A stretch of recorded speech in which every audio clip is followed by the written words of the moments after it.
Thanks for joining us for this edition of the SRS podcast and now videocast. So I'm John Vorhies. I'm from Stanford, and I'm joined by Dr. Serena Hu, who is our new president this year, also from Stanford. And do you want to say a few words to introduce yourself? No, just how honored I am to be serving the SRS in this capacity, and how humbled I am as well. And also recognize that the person who should be here should have been Laurie Carroll. Yeah. Well, I'm lucky enough to have called both you and Laurie Carroll among my mentors. So why don't you tell us a little bit about the process for how you came to be in the presidential line? Sure. Yeah. So, I think I very quickly identified that the SRS was going to be really important to society for me. Mm-hmm. Most of my practice is scoliosis in one way, shape, or form, and therefore learning about scoliosis and being around other people who treated scoliosis was very important to me.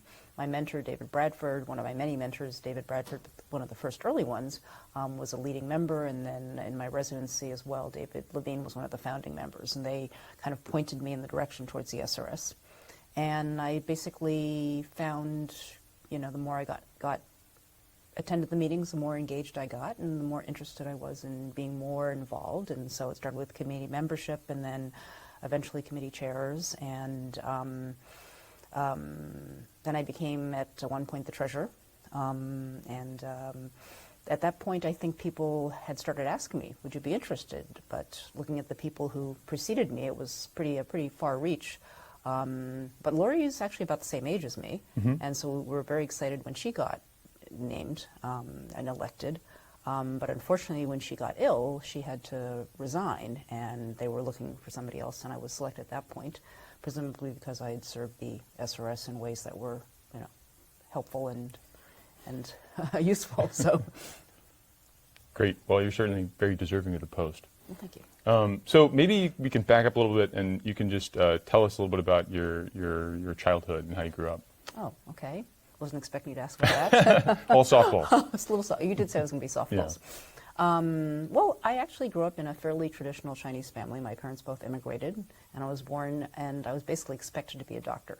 Okay, so that's what young Chinese people, about the book about tiger moms and things like that. I'm familiar with the concept. I was a very good tiger child. I did exactly what I was told, which was to be a doctor. Mm-hmm. And when I got to medical school, I actually didn't think, I thought I was going to be a pediatrician, which then when I realized I didn't want to be a pediatrician, led me to say I want to be a surgeon, and pediatric orthopedics was kind of the route that I thought I was going to take. Mm-hmm. But then through, through the mentors you meet as a resident, it ended up being spine and scoliosis, because that's the part of pediatric orthopedics I like the most.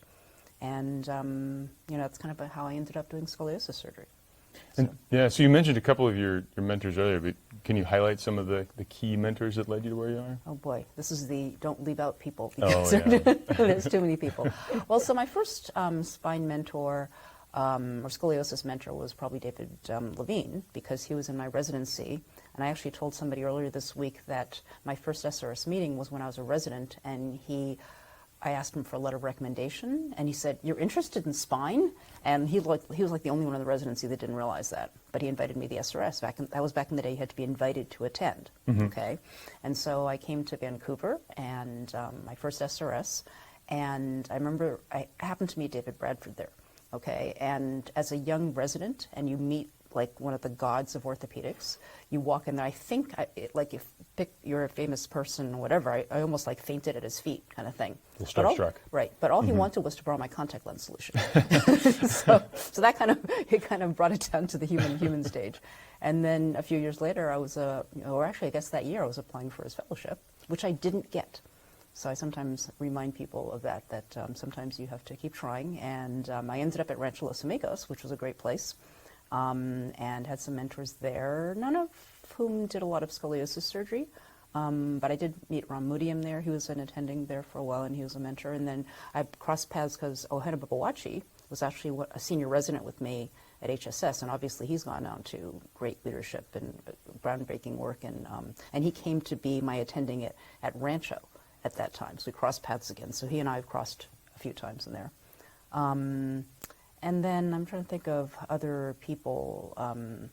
A lot of my mentors have not always been spine surgeons. Ed Hanley was another mentor, but there's also people that have just, like this society has been people that have just been so helpful. You know, you can come and ask anybody about advice about things, for example. And I think a lot of my mentors are even my peers. You know, David Pauly and you know, Larry Lenke, they're obviously ahead of me in the scheme of things or whatever, because they've done so much more. But it's always been very easy to talk to them and ask them about advice about cases, you know, writing papers, you know, those kind of things or whatever. So I've been very fortunate that people have been very open to collaboration, asking questions, and just networking. Yeah, well, and you're now getting the chance to pay it forward, because you're certainly a great mentor to me and a number of other surgeons in this group. It's very easy to, quote unquote, be a mentor to you, because you're so hardworking and talented. I loved your questions during this meeting here. Thank you, thank you. So maybe, do you have any like general words of advice to somebody who's climbing up the ladder in SRS, and how to sort of take on more roles in society, and also maybe advice about how to be a mentor to the people who are a few years behind you? Sure. Well, I think having a role in the society is really just a matter of volunteering, and just keep volunteering. You know, and when they see that you're interested and committed, you might have to start saying no at some point, but basically we need people who are interested in working hard and who can deliver. You know, you obviously want to volunteer, and then for something you can do and do well, and then and it'll, when they see or we see that you can do things well and are committed, you know, get asked to chair committees or do more important committees and things like that or whatever. So I think that's just sort of basics of, you know, learning how to succeed in any environment, you know, like the SRS. And with respect to paying it forward, I think the thing that I find most useful is thinking in terms of what did I want? You know, what did I find useful? Who were the mentors who were best for me, and how did they react, for example? And what did I get from them? And sometimes it might have been what I didn't get from them, but most of the times it was how people helped me.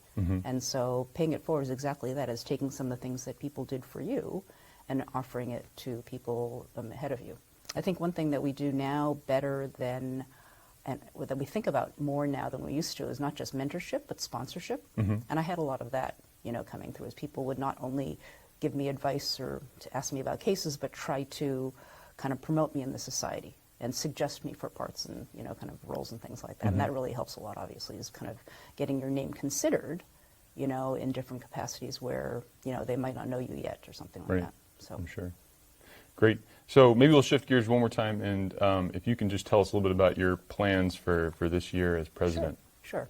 So one of the great things about the kind of roll-up is that when you get on the presidential line, you spend a couple of years there, and so you get to know what's going on with the society much more intimately than you might if, you know, if you hadn't spent that time, because you go through all the committee meetings and all the discussions about strategy and where to go and stuff. So I think two of the things that we'll be carrying on, for example, is, you know, Chris Shaffrey mentioned the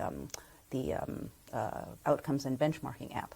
And so that is going through the wireframe stage where they're just looking at how it wants to look, but they'll be starting the programming, for example, and getting that out to the members, getting them to, you know, want to try it and use it, and promoting it, working through the details about data ownership and that kind of thing. That's obviously something that Chris will stay involved with, but I'll obviously have to continue to push, as with the rest of the PL.